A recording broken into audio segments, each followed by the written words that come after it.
شام کے وقت ان کی ماں رو رہی ہے کسی کمرے میں جا کر، اور تمام بیٹے گھر آ رہے ہیں۔ ڈاکٹر آتے ہیں، آنے کے بعد دیکھتے ہیں کہ میری ماں رو رہی ہے۔ ماں سے جا کر پوچھتے ہیں کہ آپ کے ساتھ کیا معاملہ ہوا، کیا آپ کو والد نے مارا پیٹا؟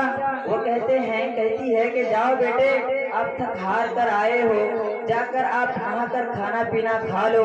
انجینئر بھی آتے ہیں، ڈاکٹر بھی، پروفیسر بھی آتے ہیں، تینوں بیٹے آ جاتے ہیں۔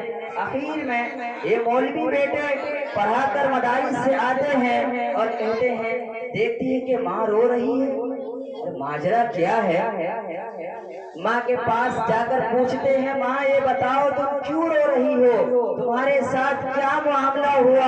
ماں پھر وہی جملہ کہتی ہے، کیونکہ وہ ماں ہے، بیٹے جاؤ کھانا پینا پہلے کھا لو۔ مگر اس وقت اس بیٹے نے کیا جواب دیا؟ ماں میں کیسے کھانا کھا لوں؟ جس ماں نے مجھے بچپن سے 55 تک پالا، جس ماں نے مجھے کبھی رونے نہیں دیا، جس ماں نے مجھے کسی تکلیف میں دیکھنا گوارا نہ کی، آج میں اس ماں کو رو کر روتا ہوا دیکھوں اور میں کسی اپنے دوسرے گھر میں جا کر بیوی بال بچوں کے ساتھ رہوں، ماجرا کیا ہے ماں یہ تو بتاؤ۔ اس کی ماں یہ کہتی ہے کہ بیٹے جاؤ۔ وہ بچے کہتے ہیں نہیں، جب تک آپ مجھے پورا ماجرا بیان نہ کر دے۔ اس وقت کہتی ہے وہ ماں کہ بیٹے چلے جاؤ، مگر بیٹا یہی جواب دیتے ہیں، ماں میں کیسے چلا جاؤں؟ جس ماں نے مجھے اپنے تمام مشقت اور مصائب کو پار کر کر اس عہدے پر پہنچایا، آپ نے مجھے پڑھایا لکھایا۔ اس وقت ان کی ماں وہ پورا ماجرا بیان کرتی ہے اور اس شوہر کو بلاتے ہیں، کہتے ہیں کہ آپ اپنے بچوں کو ڈاکٹر، انجینئر، پروفیسر بنانے کے لیے نہ جانے کیسی کوششیں کی، دیکھو آج ہمارے جیتے جی زندگی میں ہمارے زندہ ہونے کے باوجود ہمارے ساتھ کیا معاملہ کیا، اور میں نے اس بچے کو مدارس میں ڈال کر جب اسے پڑھا کر میں نے حافظ عالم بنایا تو ہمارے ساتھ کیا معاملہ کیا، تو ہم بھی اپنے بچوں کو حافظ عالم ضرور بنائے۔ اگر آپ کے بچے حافظ عالم بن گئے تو آپ کی زندگی سنور گئی، اگر آپ کے کوئی اولاد نہ ہو آپ اپنے ناتی پوتوں کو پڑھا کر ایک کو حافظ قرآن ضرور بنانا۔ کیونکہ میرے پاس وقت نہیں ہے، مجھے کچھ ہی دیر کے لیے وقت دیا گیا تھا، میں اپنے تقاریر کو ختم کرتا ہوں اسی بات پر۔ اللہ تبارک و تعالی کہنے سننے سے زیادہ عمل کی توفیق عطا فرمائے۔ وآخر دعوانا ان الحمدللہ رب العالمین۔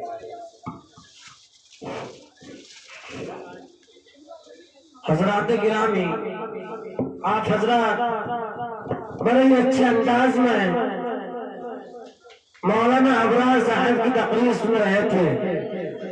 حضرات تو آئیے، ہمارے دماغ میں بار بار یوں گونج رہا تھا کہ لوگ سیر و تفریح کے لیے نکل جاتے ہیں، لوگ سیر و تفریح کے لیے نکل جاتے ہیں، ہم تو نبی کی نعمتوں میں بہل جاتے ہیں۔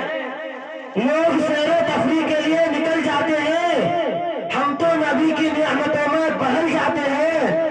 ارے جاؤ تبلیغ میں کچھ چلے لگا کر دیکھو، جاؤ تبلیغ میں کچھ چلے لگا کر دیکھو، ارے جتنے بھی بہکے ہوئے انسان ہیں سب سدھر جاتے ہیں۔ تو حضرات آئیے، اب آپ کا ذرا وقت نہیں لیتے ہوئے میں ان غدار سے بس یہ پوچھنا چاہتا ہوں جو غدار ہمارے اس ہندوستان میں رہنے کا ثبوت مانگتے ہیں، میں ان کو یہ پیغام دینا چاہتا ہوں، کیا ہم کو نشتاؤں کے گنہگار نہیں ہے؟ ہم کو نشتاؤں کے گنہگار نہیں ہے؟ یہ کس نے کہہ دیا کہ وفادار نہیں ہے؟